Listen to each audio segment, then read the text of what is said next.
Olympic-related athletes, how they break through their limitation, physical limitation and mental limitation. And any physical stuff, everything starts from our mind, we know that. So I'd like to share some of the findings. I started to look around and found amazing athletes. So I'll share how he broke. And also myself, I'm including myself, I call myself athlete. So I'll share what I found out, the word of Olympic, and kind of inspired me. So self-limitation.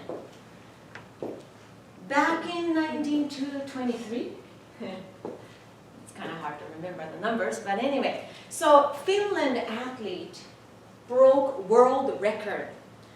And many years ahead of him,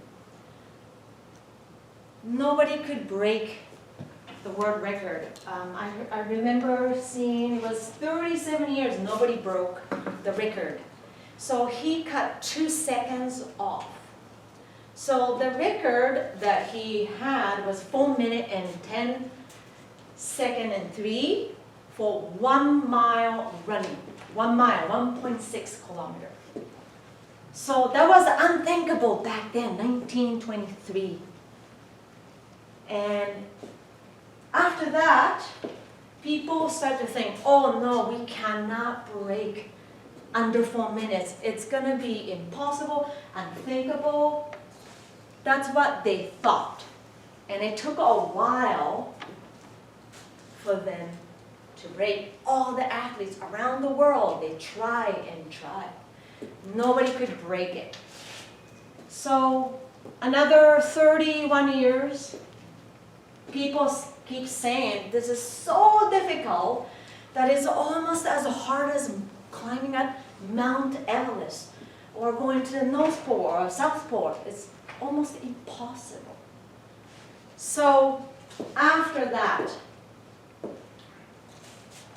have you heard the name of Roger? Yeah, everybody knows him. I found out from my husband, actually. He said, oh yeah, I know him. He ran in Vancouver. So I started searching about him more, actually, after. So he was a medical student from England, I believe, Oxford, I believe, that he ended up breaking, everybody called it, brick wall, unthinkable, impossible, in 1954, which is 31 years after people thought it's impossible to break under 4 minutes. But it didn't come right away. I read and researched about how he did it. He tried to break 4 minutes, 1 mile run. But he tried, but it never happened. So what he did was extraordinary, was change his perspective. Absolutely changed it. So instead of running under 4 minutes, he said, okay, you know what? Every time I run, I'm gonna run 1/16 of a second shorter. Maybe I can do it. Maybe I can do it. 1/16 of a second. 0.0625 seconds. It's tiny, but that gives him hope. He could see he can do it. He started to believe that he can do it like that. We can do it. He thought he can do it if it's only 0.0625. And I asked my husband yesterday, so funny thing happened right after he broke that record. How many athletes actually ended up breaking, going under 4 minutes? Any guess? 4 or 5? That's good. How many? 10. 10 athletes? I said 4. 4 athletes. But I'm going to tell you within how long, okay? Within 1 year after he broke his record, 23 athletes. Oh. Like that, because they thought they can do it. Because before it was unthinkable, it's impossible. Nobody can do it. Oh yeah, he did it. The guy, this medical student from England, he did it. I should be able to do it. Power of belief. It's so strong. It's so strong. I was really inspired by him. But then I see, wow, you know what? I actually experienced a very similar thing in my own unthinkable, my own impossible. I experienced it. So I'm going to kind of talk about kind of relating to him. So for me, looking at myself on the bus advertisement every day on Broadway or Wellington makes me crazy that, is this actually me? It's actually me. Coming from where I was is unthinkable, unbelievable for me, because I'll tell you, when I was elementary school, my parents absolutely thought I was stupid.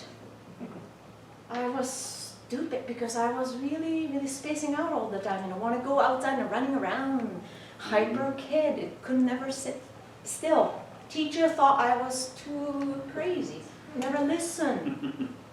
But guess what? I wrote my first book last year by writing 1 page at a time, just like Roger did 1/16 of a second he tried. I did 1 page and 1 page and turning to 175 page of my book. I did it. I developed eating disorder when I was about 18. I was overweight, bullied. One point I was really, really suicidal. I didn't really share with my husband ever, maybe first time for him to hear what I have to say, but one summer I was 19 in midnight. Everybody went to sleep and all I could think about food. Food, food, food. Eat as much as I can, drink beer as much as I can, so I can throw up. And I did that over and over and over, every day for a year. And I don't see that anymore, but I had, it's like my teeth, put my finger in my throat, right? That's how I did it. So I had a scar. I developed my scar on my hand. And that was a reminder of what I do. Every time I see, I didn't like myself. This is not me I want to be. So that was one of my rock bottom. Insecure, hate myself, worthless I felt. Nothing, I was great when I was growing up, but I had a desire to be better and successful and healthy and happy. So for me, the where I was coming from and seeing myself there, absolutely looking fantastic, fit, happy. Wow, I broke my unthinkable. I did. So I understand how Roger felt. One step at a time, 1 page at a time, 1 workout at a time, 1 meal at a time. 1 cheat meal doesn't make you fat. Or 1 clean meal doesn't make you fit or lose weight. I know that. So, breakthrough is my title today. We all think about negative things about ourselves. I heard that we think about between 60,000 to some people think about 80,000 things in your mind every day. 60,000 to 80,000. And for me, because I was told stupid, I was told fat, I was told nothing, all I was thinking about myself every day since I was little until I grew up was I'm not good enough, I'm fat, even though I lost weight. I'm stupid. Right? Because my parents told me I was stupid. So that's like when I was 7. So I thought I was, oh, it's not. I proved that they are wrong. So breaking your self-set limitation is fighting against the negativities in your mind every day. But we can, just like Roger did, just like I did, my unthinkable, my impossible. It's different. He did something bigger, but you know what? I'm proud of what I did. I'm proud where I am, who I became. So I pointed out 3 things for you, maybe taking home, to apply for yourself to break your own 60,000 or 80,000 negative comments about you, to be somebody else, to be somebody who you want to be. Absolutely possible. So small goal, obviously, just like he did it. Think of what you can do right now. What do you want to achieve? One small thing what you can do. Think about it right now. Only one thing. It has to be small. So you gain confidence. Confidence is the key. Because if you think I'm stupid, I am stupid. But if you think, I can do this, I become that, right? And constant reminder. I couldn't find how Roger did it. I couldn't find it. But for me, what I did was, I'm a writer. I like to write things on my note by my hand, not the computer. Because when you write letters, it stimulates your brain and it digs in your brain so much.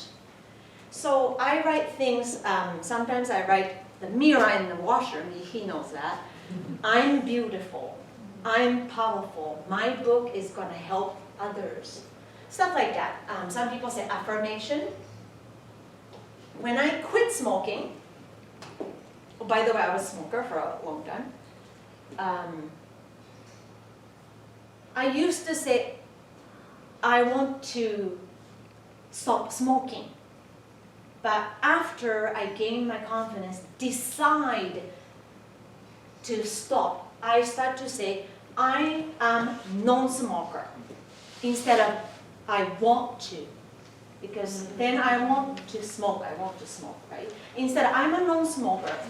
I don't know what you're talking about. I don't do that anymore. So I became a non-smoker. It helps, it really does. So some people use visual board, right? I'm actually thinking of making one. So maybe I'll bring, maybe next time I have a chance to speak, I'll bring my own vision board and maybe share with you. I haven't made it yet.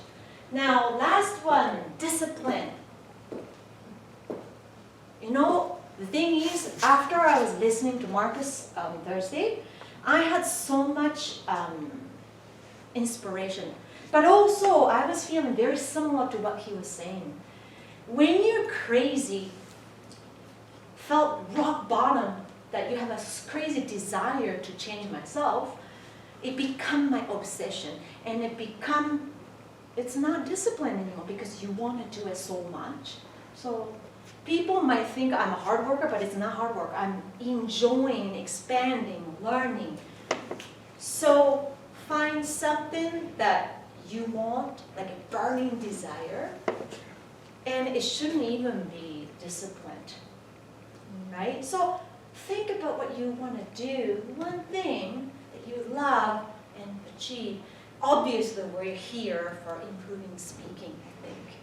So why don't we think about what we can do, right? Anyway, thank you so much for listening. And I hope this speech maybe inspire some of you. Thank you so much.